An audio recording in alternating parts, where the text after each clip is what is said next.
gaalkii xalay la soo weeraray ayaa hadaba kuma u dhiig banaysanayna subaxan ama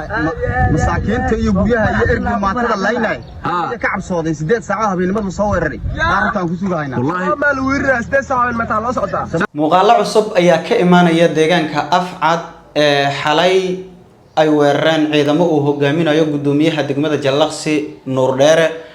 xogo faahfaahsan oo ku saabsan weerarkii xalay Nuur Dheere ayaa ku wehliyay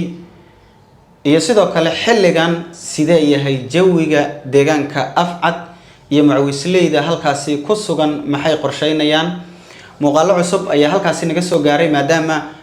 goobtu ay tahay meel internetka uu ciriiri ku yahay dabcan wax walba si degdeg loo heli karo sidaas darteeda muuqaalo cusub naga soo gaaray iyo xogihii ugu dambeeyay ayaan muuqaalkan idin kula wadaagayaa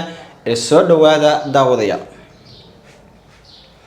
muuqaalkan kii ka horeeyay ayaan idigu sheegay in gudoomiyaha degmada Jallaqsi Nuur Dheere xalay 8 saac oo weeraray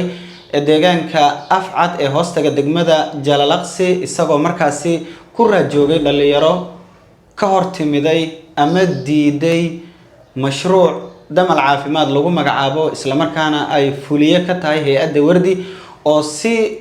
suuqa madow ah loogu soo kala iibsaday degmada Jallaqsi isla markaana Nuur Dheere uu soo maamulay in la keeno deegaanka Afcad haddaba xalay weerarkii dhacay waxaanu xogtii hore ku baahinay in laba qof oo mid macawisleydii dagaalamay yahay midna ciidankii Nuur Dheere yahay la socdo in ay ku dhaawacmeen xogi waxay ka soo korodhay shakhsiga la socday Nuur Dheere ee dhaawacmay sida ay hadda i xaqiijiyeen ama goordhow ciidanka macawisleyda ah ee ku sugan deegaanka Afcad ayagu markaasi kula dagaalamay Nuur Dheere deegaanka Afcad waxa ay hayaan askariga halkaas ku dhaawacmay in uu yahay askari xoog dalka Soomaaliyeed ka tirsan guutada 26aad ee Cali bin Abi Talib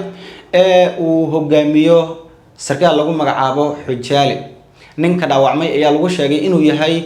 askari qaran oo ka soo jeedo deegaanada Koonfur Galbeed waxay sheegeen inay haatan hayaan booshkiisii oo uu ku tuuray halkii uu ku dhaawacmay macawisleydu waxa ay hadda sheegayaan in ay Nuur Dheere tiisa ka sokow ay aad uga cabanayaan markaasi ciidamo xoog dalka Soomaaliyeed ah oo loo adeegsanayo caburinta shacabka deegaanka Afcad ee diidan musuqmaasuqa Nuur Dheere ku dhaqmay kuwani waa ciidamada macawisleyda ee ku sugan deegaanka Afcad kuwa oo sidaad arkaysaanba wadooyinka gala degmada Jallaqsi iyagu jaray oo gooyay waxayna leeyihiin wax dhanka waqooyi degmada Jallaqsi ka galaya haba yaraatee ma jiraan ilaana la soo xalliyo oo gardarrada Nuur Dheere nagu weeraray iyo xaq uu naga galay cid naga siisa laga helayo waan iska celinaynaa oo dagaal aan oo dhaxeeyo waa sida ay hadda sheegayaan macawisleyda ku sugan goobtan sidaad arkaysaana wadadaas ayaa u xiran iyo wadooyin kale oo ayagu gala degmada Jallaqsi ee gobolka Hiiraan dadka arrintan u dhundalola waxay leeyihiin ama waxay ku talinayaan in si degdeg arrintan loo xalliyo ku baxan odayaasha dhaqanka ee Nuur Dheere qabashadiisa leh iyo odayaasha dhaqanka ee ka soo jeedo guud ahaanba deegaanadaasi in ay arrintaasi dhexda qabtaan Nuur Dheere wali waxa uu afduuban labadii dhalinyarada ahayd ee shacabka ahaa ee uu xalay ka afduubtay guryahoodana kala baxay deegaanka Afcad waxa ay ku xiran yihiin degmada Jallaqsi sida la sheegay